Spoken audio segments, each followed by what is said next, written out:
Carol Burnett built one of the most influential careers in the history of American entertainment through her groundbreaking variety series, The Carol Burnett Show, which aired on CBS from 1967 to 1978. At a time when television comedy was almost entirely dominated by male hosts, Burnett became the first woman to headline a long-running variety show on a major network, fundamentally redefining what was possible for women both in front of the camera and behind it. That achievement alone would secure her legacy. But what she built over 11 seasons went far beyond a single milestone. The show quickly became a cultural institution. Unlike many variety programs of its era, it blended sketch comedy, musical numbers, sharp film parody, and unscripted moments into a warm, unpredictable format that felt genuinely alive. Burnett's natural charm, emotional openness, and fearless physical comedy set the tone for everything the series did. She was equally comfortable delivering broad slapstick as she was performing subtle, character-driven work, a range that gave the show an unusually wide appeal and kept it fresh season after season. One of the program's most beloved defining features was its ensemble cast, which included Harvey Korman, Vicki Lawrence, Tim Conway, and Lyle Waggoner. Burnett encouraged collaboration and spontaneity at every turn, often allowing actors to break character or improvise when something unexpected happened in rehearsal or during taping. Rather than hiding mistakes, the show embraced them, turning genuine surprise into genuine laughter that audiences could feel was honest. This approach helped distinguish the series from the more rigidly scripted comedy that surrounded it in prime time. Burnett herself became famous for an extraordinary range of characters and sketches. Her parodies of classic films and melodramatic soap operas, most memorably the epic spoof of Gone with the Wind, in which she descended a staircase wearing a dress fashioned from curtain rods, demonstrated sharp comedic instincts and a willingness to mock prestige storytelling without mercy. At the same time, her musical performances showcased a strong, Broadway-trained voice, reinforcing her versatility as a complete performer. The show won numerous Emmy Awards and remains a benchmark for sketch comedy to this day. Its influence can be traced through multiple generations of comedians and programs that emphasize ensemble chemistry, improvisation, and performer-driven humor. And Burnett herself has not slowed down. At 92, she has continued working, appearing in Season 2 of the Apple TV Plus series Palm Royale, and even guest starring opposite Gene Smart in Hacks. Parade. Most recently, the UCLA alum announced 2 major gifts to her alma mater: an endowment establishing a scholarship at the UCLA School of Theater, Film and Television, along with a donation of more than 140 industry awards and honors she has accumulated over her 7-decade career. Variety, that is the kind of woman we are talking about. Someone who, even in her 90s, is still shaping the entertainment industry and investing in its future. However, according to multiple sources and Burnett's own memoirs, the relationships behind the scenes of The Carol Burnett Show were not always smooth. Let's take a closer look at some of the most significant conflicts of her career. During the 1970s, at the height of The Carol Burnett Show, an incident unfolded that revealed the real nature of Burnett's leadership and how seriously she took the culture she had built on her set. By the show's 7th season, the ensemble was a well-oiled machine, admired for its laughter-filled rehearsals and seemingly effortless chemistry.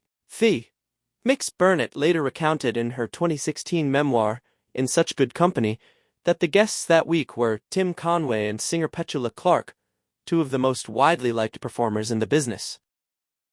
According to her account, something was wrong with Harvey Korman that morning. He was dressed in an Elvis costume for the week's sketch, and he was scowling at everybody. At one point, he was actually rude to Tim Conway and Petula Clark. Mix. Burnett went to Korman's dressing room to find out what was going on. When she visited Korman to find out what was wrong, he told her to mind her own business. When she reminded him that what upset her guest stars and the show fell under the umbrella of her business, Korman dug in his heels. He told her she couldn't dictate how he should feel or act, and that he'd just as soon go home and never come back after that night's show. He walked her backwards out into the hall and closed the door in her face. Cheat sheet. Burnett was stunned. It was not in her makeup to be confrontational, but she knew the situation called for it, and she was going to have to step up. Cheat sheet. She did exactly that. Burnett immediately phoned Corman's agent, telling him that his client would no longer be working on the show. Then she returned to Corman's dressing room to tell him the news herself. Gretchen Rubin. The confrontation was brief and direct. She made clear that his behavior toward the guests and toward the crew was unacceptable, and that because of his conduct, she had been throwing off her own performance during the show that evening. When Burnett turned to leave, Corman stopped her and finally asked if there was anything he could do to make things right. Burnett told him, "This coming Monday I want to see you cheerful. Not only Monday, but the whole week. And you are never, ever to be nasty to one of our guests or anyone on our crew. We all have moods, but we don't bring them to work. In fact, it would tickle me pink to see you skipping around and hear you whistling in the hall." The mix. The following week arrived, and Burnett had no idea what to expect. When the elevator doors opened and she saw Harvey standing there, for a split second neither of them knew what to do. Then he gave her a great big smile and took off, skipping, dancing, and whistling down the hall to her office. Burnett doubled over with laughter. Cheat sheet. Later, she heard from crew members that Corman had gone across the street to the local watering hole after their discussion that night. He stood on top of the bar and gleefully told everyone what had happened, then lifted his glass and toasted her. Newsbreak the following week. Burnett had a plaque placed on his dressing room door that read, "Mr. Happy-Go-Lucky." After that, Corman was never rude to any cast member again. Newsbreak. In a later interview, Corman himself acknowledged being shocked to see that side of Burnett. "I've never ever seen her angry," he said. "She scared the crap out of me." The list. The moment revealed something essential about how Burnett ran her show. She did not manage through fear, but she also did not manage through silence. When the collaborative spirit that defined everything she had built was threatened, particularly when a guest performer was on the receiving end, she acted quickly, directly, and without apology. Her willingness to make that phone call demonstrated that no individual, regardless of talent, was bigger than the ensemble. After the personal upheaval of the early 1980s, the professional and personal bond between Carol Burnett and Vicki Lawrence became more complicated.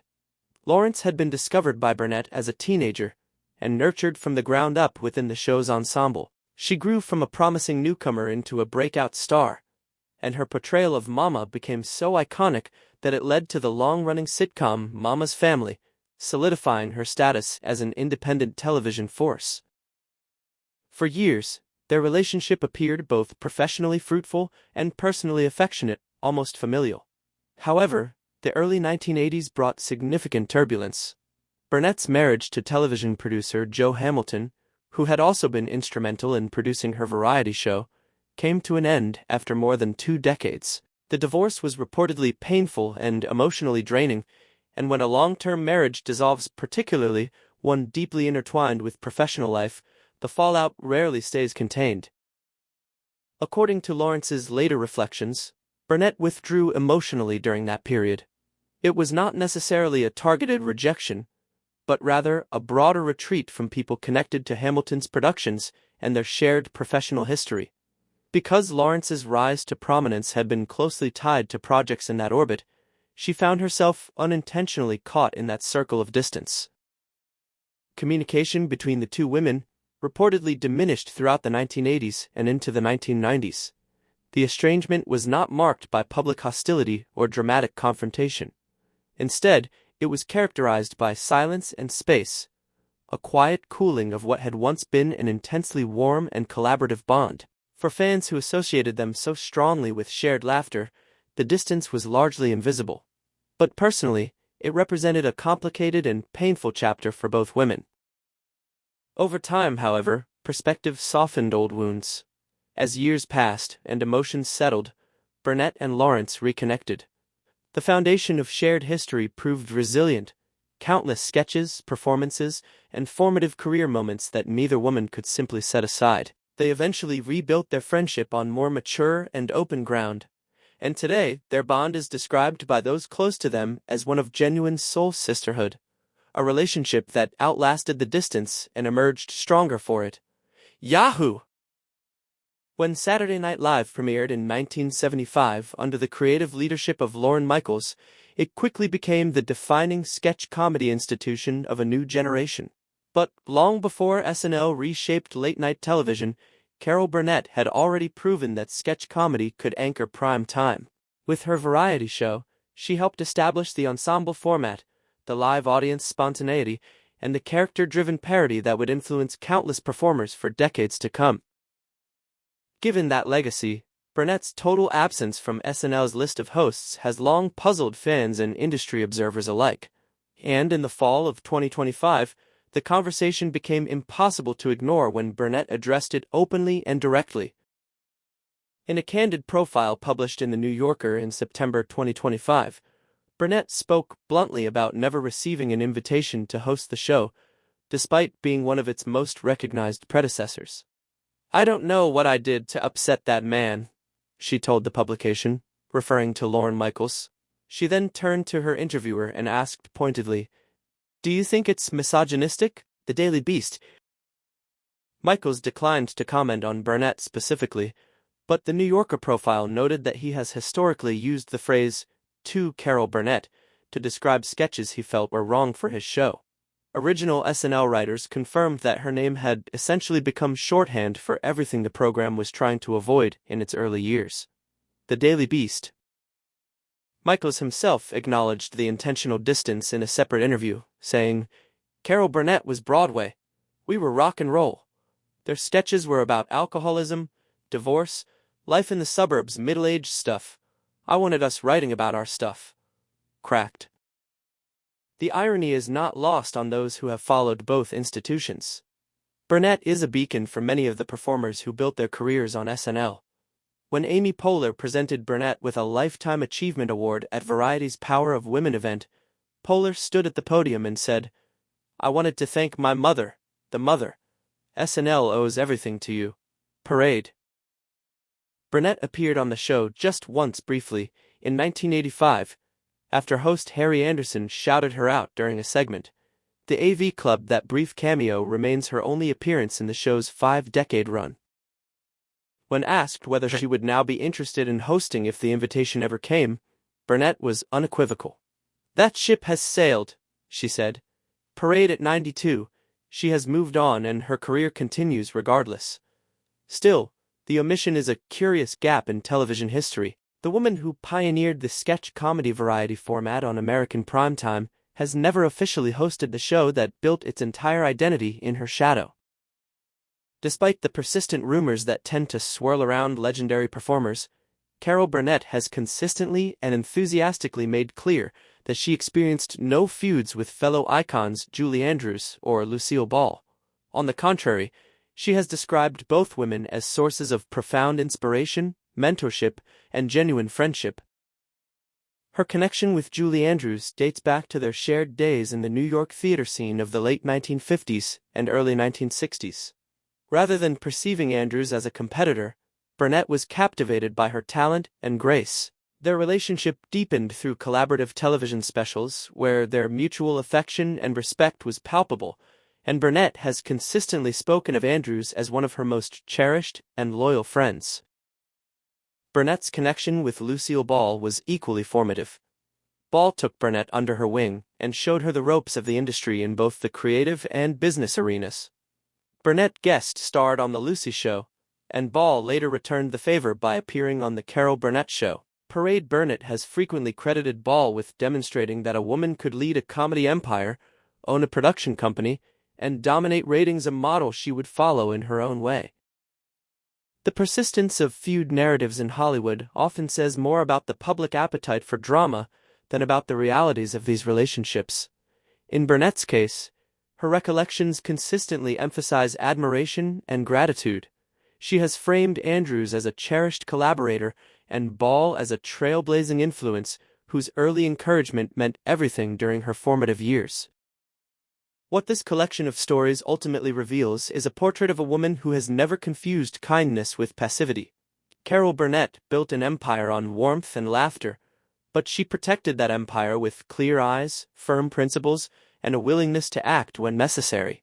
Whether confronting a beloved co-star who crossed a line, navigating the emotional wreckage of personal upheaval, or publicly calling out an industry institution she helped inspire, she has always known who she is and what she stands for.